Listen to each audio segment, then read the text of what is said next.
Ada Mbak Jess, halo selamat malam. Halo, selamat malam. Sahabat Imelda, kedengeran aman, Mas?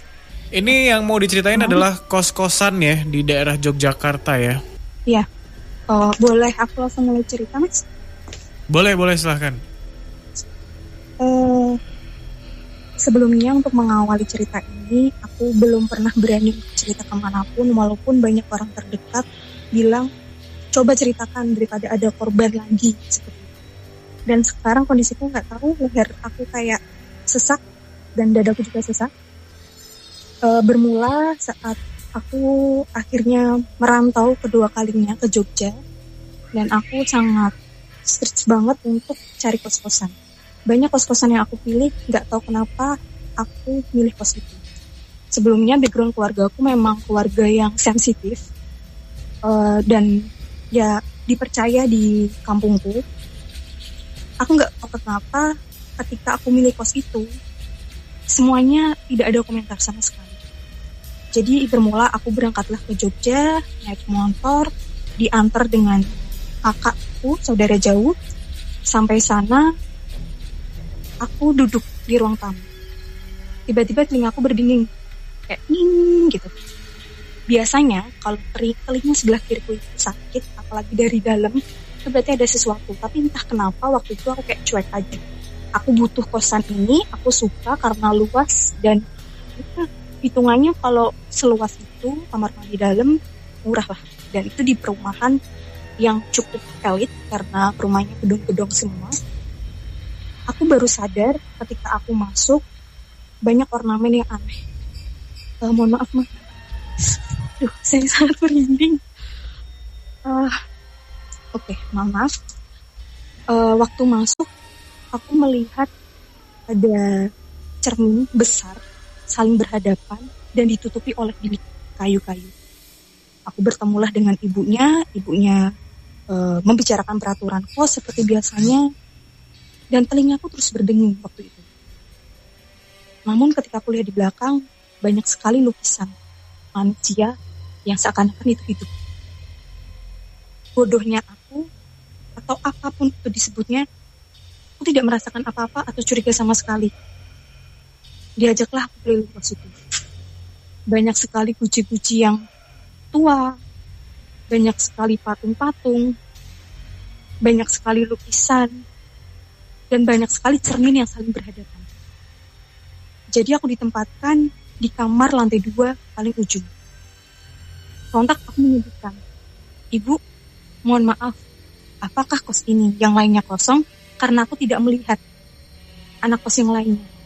Biasanya walaupun tidak ada orangnya, ada suaranya." Ibunya dengan santai saja bilang, "Oh maaf mbak, ini kan lagi libur ya, jadi memang pada pulang. Itu di depan ada motor." Oh, aku gak pikir panjang, karena aku capek banget perjalanan dari rumah ke kos itu menempuh 3,5 jam. Ketika sampai kamar, aku ditelepon mamaku, entah firasat apa yang mamaku dapat. Setelah deal aku membayar semuanya, barang-barang aku letakkan di kamar, mama bilang, "Kamu kenapa?" Aku juga bingung waktu itu, kenapa mama bilang seperti itu. Karena mamaku adalah orang yang paling sensitif terhadapku. Aku ada apa aja, pasti beliau dapat terasa. Aku akhirnya duduk di kos itu. Mamaku yang biasanya chat, telepon, hanya beberapa kali itu sering sekali telepon. Dan menuntut untuk video call. Ketika video call, mamaku bilang, "Kenapa ornamennya hijau semua? Dari dipan, warna cat, meja, kayu, lemari, pintu kamar mandi, semuanya hijau. Bahkan spraynya pun warna hijau." Entah kenapa waktu itu mukena yang tak pakai itu juga hijau warnanya. Menenangkan mamaku, "Gak apa-apa mah, santai." Waktu itu mau aku matiin teleponnya tapi mamaku enggan. Jadi tetap dengan kondisi video call karena di seberang kamarku itu disediakan galon. Jadi posisinya kamarku paling ujung di lantai 2. Itu lorongan sebelah kiri ada kamar 1, lalu seperti balkon tapi melihat ke bawah lantai 1 di dalam ruangan. Nah, galon itu persis di tembok seberang kamarku. Ketika aku ambil air di galon itu, mamaku bilang, itu lukisan apa? Aku baru tersadar di situ. Semua dokumentasi masih aku simpan saat ini. Itu keanehan pertama. Aku melihat figura itu seakan-akan gerak. Tapi aku berpikir mungkin aku capek. Karena ya jujur kalau di rumah membahas tentang hal mistis sudah biasa, atau aku sudah mungkin agak muak membahas hal mistis. Aku ambillah air galon. Mamaku minta di sekeliling kamarku itu ada apa saja. Di situ aku baru tersadar. Ada foto tua, bukan lukisan. Di depannya ada payung 2 hijau yang berhias naga. Aku tidak sadar kenapa payung itu dibuka. Karena waktu aku sampai itu keadaan siang. Namun hari itu aku sudah lelah, akhirnya aku di kamar saja. Sore aku baru keluar, ingin mengambil pesanan makan onlineku. Kagetnya aku, payung itu sudah tertutup kondisinya. Dan aku sama sekali tidak mendengar suara siapapun. Aku masih biasa saja. Namun di malam pertama, aku bermimpi. Aku bermimpi didatangi oleh kakek-kakek. Dia seperti melihatku dan membacakan apa aku tidak tahu, tapi beliau diam saja. Udah aku anggap aku capek. Hari kedua, aku mulai lihat sekeliling. Karena kamarku pojok, langsung menghadap keluar, aku bisa melihat lingkungan sekitar. Depanku itu adalah rumah gedung yang ditumbuhi oleh tanaman merambat sampai atas. Aku melihat aktivitas di sana. Oh, ada orang. Nggak apa-apa kok. Kontak, aku menenangkan mamaku karena mamaku sangat khawatir waktu itu. Akhirnya aku chat ibu kos. Ibu, ada nggak ya kontak anak kos ini? Saya mau kenalan. Dikasihlah. Kontak itu bernama Astagfirullahaladzim. Korin. Kontak itu bernama Korin. Sebelumnya aku tidak sadar. Aku chat beliau, hai kak, perkenalkan aku Jess, aku mahasiswa UGM, aku kos baru di sini, kita kenalan ya. Ibu itu jawab, kakak itu kerja di salah satu mall terbesar, ya lumayan besar di Jogja. Kakak itu bales di atas jam 1. Entah kenapa malam itu rasanya sangat gerah. Telingaku berdenging sakit lagi. Beliau balas, hai kak, salam kenal ya. Iya, saya tahu kalau kakaknya baru datang.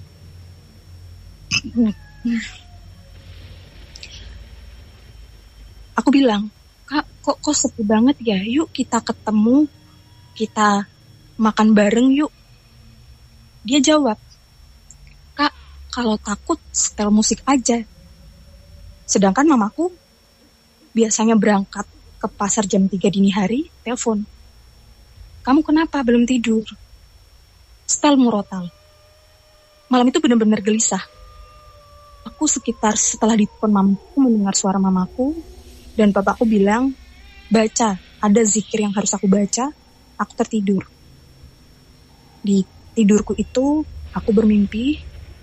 Aku lari dari kamar itu, turun tangga dengan tidak membawa alas kaki, dengan aku tidak memakai hijabku.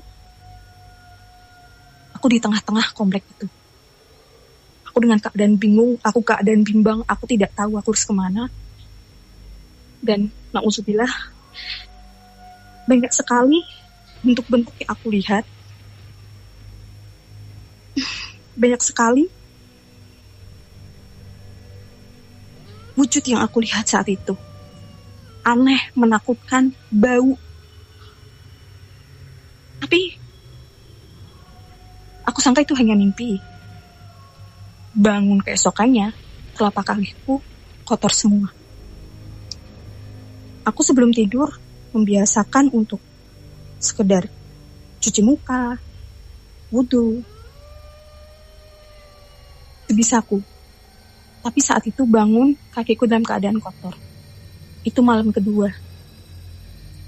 Esok paginya, aku aktivitas di kampus. Karena salah satu beasiswaku ada agenda. Waktu aku keluar, aku dijemput oleh saudaraku. Di situ, aku udah mulai sakit badanku ternyata. Dan ketika aku mau keluar, ibu kos mengetukku. Dok, ini ibu buatkan bubur, katanya kamu sakit. Aku tidak sadar dari mana ibu itu tahu kalau aku sakit. Aku terimalah bubur itu dengan senang hati. Sambil nunggu kakakku menjemput, aku makan bubur itu. Enak banget. Aku sisakan separuh untuk kakak. Biar aku juga merasa dan tahu kalau ibu kosku tuh sangat baik. Aku berusaha untuk meyakinkan orang tuaku bahwa aku tidak apa-apa di Jogja. Aku di sini baik-baik saja. Singkat cerita, kakakku datang, kita keluar, dia mengantarku ke kampus. Dengan senang hati aku bilang, Mas, aku dibikinin loh bubur sama ibu kos, cobain deh. Nah, di situ aku marah, karena kakakku langsung muntah-muntah. Dia bilang, enak dek. Enak? Dia diem aja. Aku di aktivitas di kampus sampai malam. Akhirnya aku pulang. Malam itu mamaku video call. Aku tidak tahu kenapa malam itu aku sangat merasa takut. Aku takut banget. Malam itu aku naik dan aku sadar kalau motor yang di depan itu tidak pernah berubah posisinya, sangat berdebu, dan sudah terlihat lama sekali tidak digunakan. Lalu, malam itu, aku bermimpi didatangi oleh kakek di hari pertama. Beliau bilang, kayak seakan-akan beliau mengelus kepalaku, bilang, Dok, Mbah sudah capek, kamu pergi ya. Malam itu aku tidur tidak ingat apa-apa. Aku selalu tidur dengan mukenaku karena ketika aku pakai mukena aku bisa merasa tenang. Esokan paginya aku ingat banget ibu itu memberikan aku roti 2 biji rasa stroberi yang aku rasa sangat enak. Sekali lagi karena ada agenda di kampus, aku keluar. Aku bagi roti itu ke kakakku. Dia bilang, nanti mas makan. Cuma segitu aja. Terus,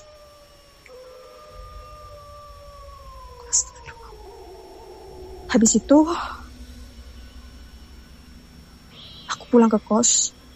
Karena agendanya tidak sampai malam, mamaku video call waktu itu. Weekend, mama video call. Mah, antar aku ke dapur ya.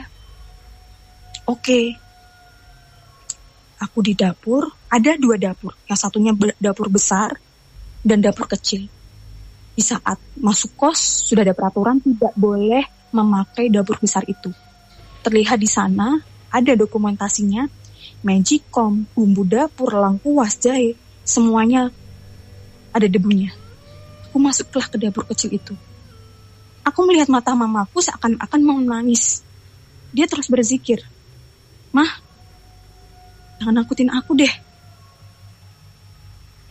Aku cepat untuk menghangatkan makananku, aku kembali. Di situ mamaku teriak, Ojo wani-wani nih kue mbak anakku ya. Bapakku sampai yang biasanya tipikal diem, bapak bilang, keturunan ini, keturunan itu, apapun itu bapak ucapkan lewat telepon. Mamaku panik waktu itu. Mama sudah cukup melihat kaki gosong di kamar mandimu melayang. Kamu keluar sekarang dari kos itu. Karena waktu itu kakakku yang di Jogja sedang pelatihan itu. Dia kalau minggu ada event, aku telepon gak bisa.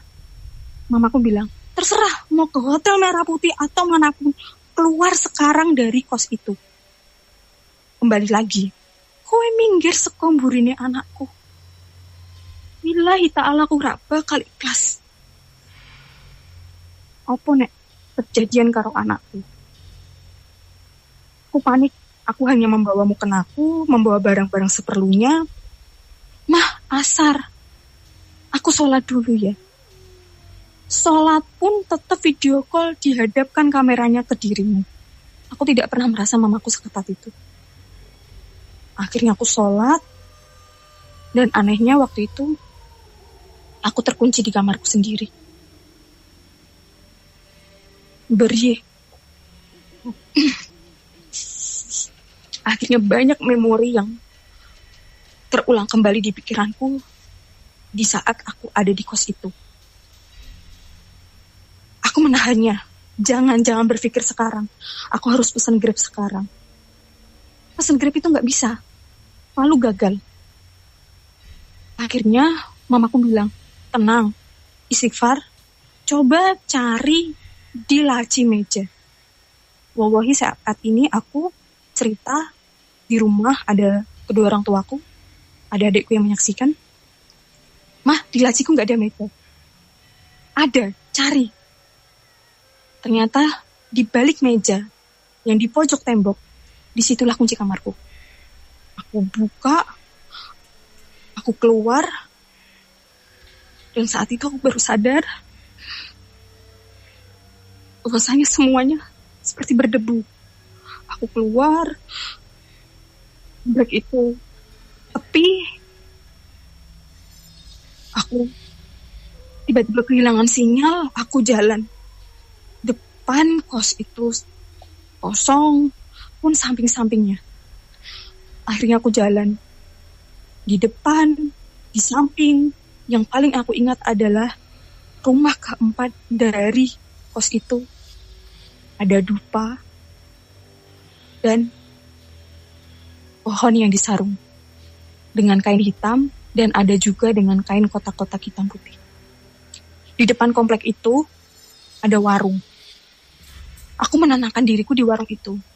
Karena aku penderita GERD, aku tidak pernah minum kopi hitam. Namun anehnya, ada saat di warung itu, aku pesan kopi hitam. Tidak merasa minum, tapi kopi itu hanya sisa sedikit saja. Akhirnya, aku dapatlah ojek online dan aku pergi ke kos temanku. Dari situ kakakku baru bisa dihubungi. Aku baru bisa nyambung lagi ke orang tuaku.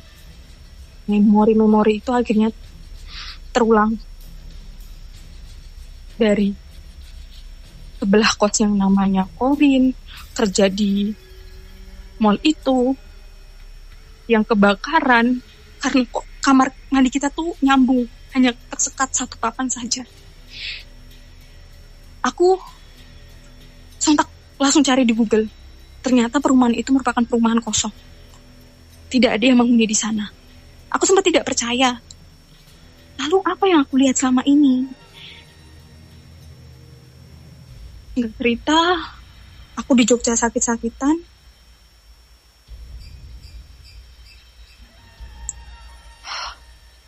Akhirnya aku pulang. Diajak kakakku pulang. Di situ aku baru sadar. Payung hijau itu dibuka ketika sebelum subuh dan ditutup sebelum maghrib. Aku tidak pernah melihat satu orang pun di sana. Aku teringat bagaimana lokasi-lokasi kos itu. Jadi ketika kita masuk, walaupun itu siang, pasti gelap. Jadi ketika kita masuk, sebelah kiri langsung ada meja rias dengan cerminnya yang aku rasa sungguh aneh. Karena cermin itu seakan-akan 3 dimensi.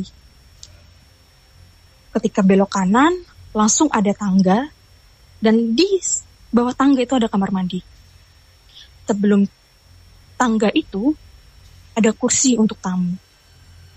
Dapur ada di sebelah kiri, dan di kanan tangga ada ruangan yang disekat oleh kayu tadi. Ada cermin yang saling berhadapan. Di situ penuh dengan guci-guci. Ternyata di tempat kakak pelatihan itu, teman satu kamarnya itu termasuk orang bisa. Dia bilang, "Mas, bawa adikmu pergi dari Jogja, mumpung dia belum jadi tumbalnya. Depan kamar adikmu itu ruangan untuk eksekusi." Aku baru teringat bahwa kamar itu semuanya di pintunya terdapat guji-guji itu. Di tangga itu terdapat lukisan-lukisan anak kecil. Kacanya seperti kaca yang di Lawang Sewu, ada gambar-gambar yang bercerita, ada hiasan dari Kalimantan, Borneo. Di Kalimantan itu terasa hidup. Dan ternyata di balik tembok kamarku itu ada patung lelaki hitam semua. Aku merasa aneh dengan diriku. Tibalah aku di rumah, tidak tahu apa yang terjadi. Aku merasa aku tertidur, tapi dari keempat kakakku, mohon maaf 3 kakakku, 1 adikku, orang tuaku, ibuku, semua bilang hal yang sama. Katanya di situ aku kesurupan. Tapi aku tidak percaya, karena aku merasa aku tidur. Di kesurupan itu aku mengeluarkan suara yang aneh, wajah yang mengerikan, bahkan mulutku bisa terbuka lebar. Aku berusaha mencekik diriku sendiri, aku menertawakan ibuku, bahkan aku berusaha untuk menyakiti. Aku tidak sadar-sadar ketika itu, walaupun warga aku itu dianggap bisa. Ketika ibuku masih punya air dari sumur Nabi Muhammad dan air Zam-Zam, ibuku langsung bilang, "Ambil air dari sumur Nabi Muhammad dan air Zam-Zam." Aku disiram pakai air itu. Bilang, "Panas." Aku nggak suka. Aku marah di situ. Berusaha untuk mencekik diriku sendiri sampai leherku aku tekan dengan kuat. Keluargaku sudah berusaha untuk mencegah tanganku, kakiku untuk tidak menyakiti diriku sendiri. Tapi di situ tidak bisa. Akhirnya ada salah satu tetanggaku cowok datang. Dia berzikir di depan kamarku dengan bapakku, kakakku, ibuku, adikku memegangiku. Di situ kita disiram air Nabi Muhammad, masih setengah sadar. Lalu aku diminumkan air Zam-Zam. Astagfirullahaladzim, tapi ini bukan aku atau nggak tahu itu siapa. Ketika aku diminumkan itu, katanya pahit. Dan rasanya aku sampai lidahku itu terjulur panjang. Dan akhirnya mamaku terus mengambil air itu. 1 dirijen kecil itu habis separuh.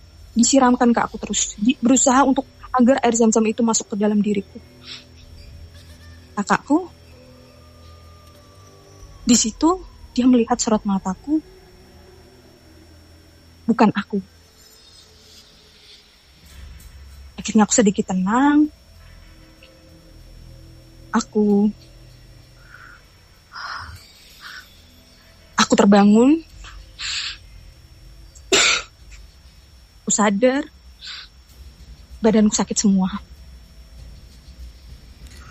Kak Jas, lalu ya, boleh aku potong sebentar? boleh. Oke. Thank you for the storytelling. Aku suka. Tapi ada beberapa pertanyaan yang kita pingin mengkonfirmasi gitu ya. Itu berarti ngekos di situ udah berapa lama? 5 hari di sana ketika akhirnya aku pergi. 5 hari, hanya 5 hari. Ya.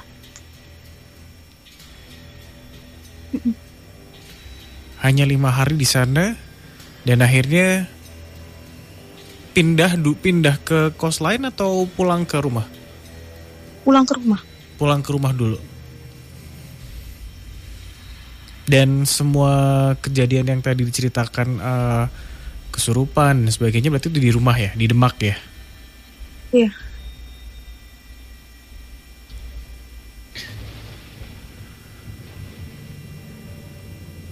Oke. Artinya itu komplek kosong. Iya mas. Ada dokumentasinya kalau mas mau lihat videonya. Jadi waktu itu kakak langsung WA ibu kos bahwasanya menyatakan apa yang aku rasakan, dan di situ ibunya menghindar.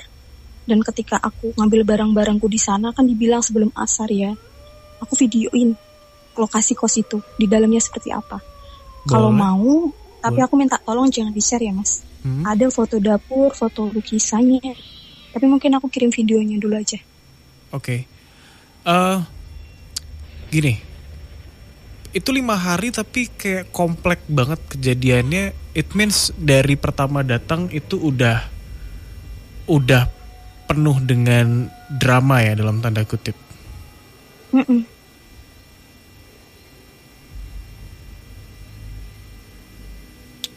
Oke, Mas Febri silahkan. Mungkin ceritanya masih panjang, cuman berdasarkan format. Sudah selesai di situ semua. Oh, sudah selesai di situ. Oke. Dengan format kita, jadi Mas Febri silahkan. Mas Febri boleh menanggapi. Selamat malam Mbak Jess. Ya, ini kalau yang saya lihat, yang saya rasakan ya di lokasi tersebut ya, gelap mas. Kalau yang saya lihat ya, dan sebenarnya rumah yang ditinggalin sama Mbak Jess ya, yang di kos itu sebenarnya, ini kalau yang saya tahu ya, itu memang sengaja bikin rumah buat sosok-sosok yang diagungkan oleh pemiliknya gitu. Tapi ini berarti pesugihan. Jadi pemilik ini, kalau yang saya tahu, jadi pemiliknya ini pelaku apa ya mas, supranatural ya. Pelaku juga, dia juga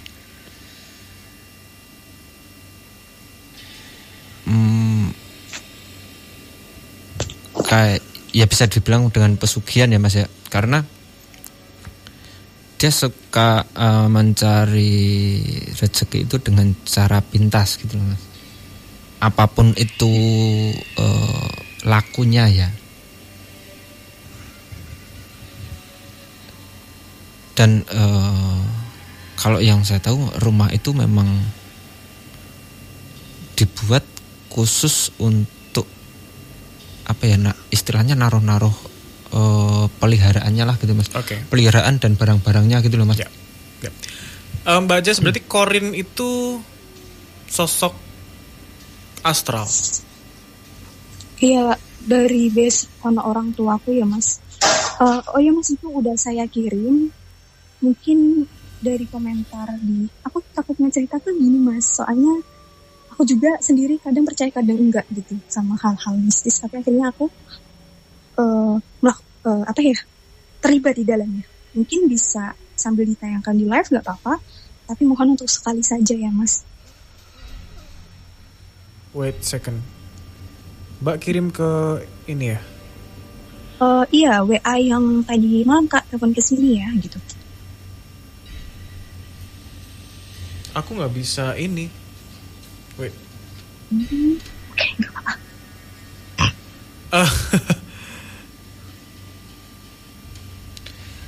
Sorry, aku nggak bisa kirimin ke live ya. Cuman maksudnya nanti aja deh. Gini. Apa namanya? Kejadian berarti Mbak tadi kan bilang udah mendem ini 1 tahun lamanya ya. So, kamu nge-keep cerita ini di? Karena ketika aku cerita ini mas, aku merasa diriku aneh. Tapi aku juga gak percaya dengan apa yang aku jalani sendiri. Makanya aku masih menyimpan dokumentasi itu. Jadi kayak, enggak loh, kamu enggak. Aku bahkan sempat bilang, mah aku gila ya mah. Kok bisa ada beberapa hal yang memang nggak aku sampaikan, Mas, karena mungkin itu nanti jatuhnya sangat tidak mengenakan gitu. Aku sempat kayak gitu, tapi akhirnya aku lihat dokumentasi itu lagi. Terus ada sempat ketika kesurupan itu kan anan gitu di grup keluarga ngabarin intinya gitu. Itu ada VN tapi dikit doang, 1-2 detik gitu.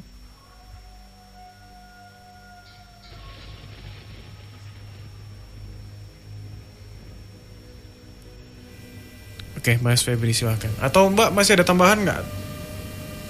Udah sih Mas, aku rasa cukup di situ. Badanku udah nggak enak soalnya. Oke, aku udah lihat videonya sih. Sebenarnya kalau dari segi rumah, tadi aku berpikir kalau rumahnya ini adalah rumah yang sangat antik dalam tanda kutip, kayak rumah Jawa gitu. Tapi lebih ke ya I see, ini rumah mewah sih. Cuman maksudnya apa ya bahasanya?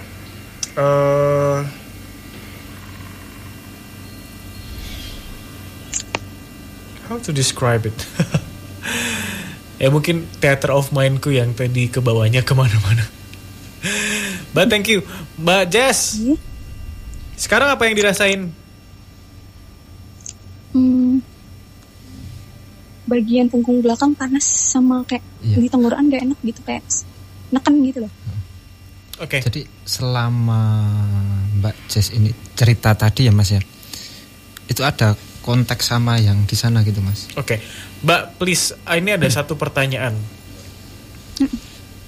Bagaimana Mbak bisa cerita sedetail ini? Bahkan tahu gak sih, banyak yang mengira you guys cuman baca novel.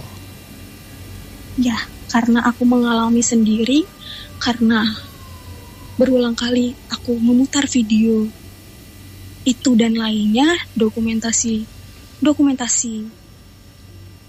di ruangan lainnya,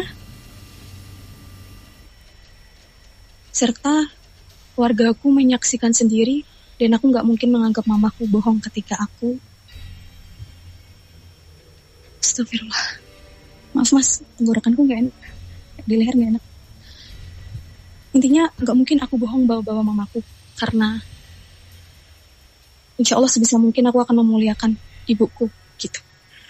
Oke, baik. Ya, thank you banget. Aku juga suka sih dengan ceritanya Mbak. Semoga ini juga jadi pelajaran gitu ya. Atau mungkin gini, ada pelajaran yang bisa disampaikan ke kerabat Imelda dalam hal mencari kos-kosan. Kayaknya yang harus diwaspadai yang seperti apa, terutama di Yogyakarta ya. Perlu diwaspadai kalau kos itu murah. Terus apalagi yang klinik-klinik. Terus apa ya Mas, padahal tuh kos itu ada di deretan rekomendasi kos dulu waktu aku nyari di Google. Tapi sekarang artikelnya tak cari udah nggak ada. Sama waspada dengan lingkungan sekitar kosmu, kalau udah kelihatan sepi, better enggak gitu. Oke, cool. Tapi berarti ini balik Jogja lagi ya buat lanjut kuliah atau bagaimana? Iya, aku lanjut. Aku sempat ngekos Mas lagi, terus kos itu warnanya hijau, dan mamaku langsung, "Loh kok hijau lagi?" gitu. Jadi kayak agak sensi dengan warna hijau, tapi memang sekarang aku lagi beberapa bulan di rumah ya karena kondisi sedang tidak baik-baik saja. Ini ya Mbak Sorry, aku mau tanya. Ini kejadian kan 1 tahun lalu. Tapi masih ngikutin ya, efeknya masih ngikutin sampai sekarang ya. I mean, you bilang sekarang pun masih nggak baik-baik saja gitu. Masih dari efek itu atau gimana? Enggak sih Mas, nggak baik-baik sajanya karena kurang tidur penelitian. I see, oke. Mas Febri silahkan. Apa ya? Kalau bisa ya Mbak ya, kalau bisa suruh ngeruwat lagi ya. Maksudnya biar benar-benar bersih gitu loh Mbak. Apalagi barusan diceritakan ini gitu loh. Dari awal Mbak Jess cerita ini kan yang saya rasakan juga sosok yang ada di sana itu melakukan kontak lagi ke Mbak Jess gitu loh Mas. Ya, Mas. Ya makanya setiap mau cerita nggak bimbang gitu. Tapi ngomong-ngomong Mas Febri itu sosoknya apa sebenarnya Mas? Sosok yang apa Mas? Yang dipelihara itu? Yes. Kalau sosok yang dipelihara oleh orang itu ya, oknum itu sebenarnya nggak cuma 1-2 sosok Mas. Banyak. Bahkan yang menyerang, mohon maaf ya istilahnya, yang menyerang Mbak Jess ini juga sosoknya nggak 1-2 sosok gitu loh Mas. Sosoknya macam-macam ya. Ada sosok siluman, ada sosok orang tua ya, sosok-sosok seperti manusia gitu ya Mas ya. Itu ada juga gitu. Walaupun kelihatannya sosok ini seperti manusia, walaupun tidak menakutkan ya, tetapi sosok ini memiliki energi yang cukup panas ya, kalau yang saya rasakan gitu Mas. Dan memang sering sosok-sosok yang dipelihara ini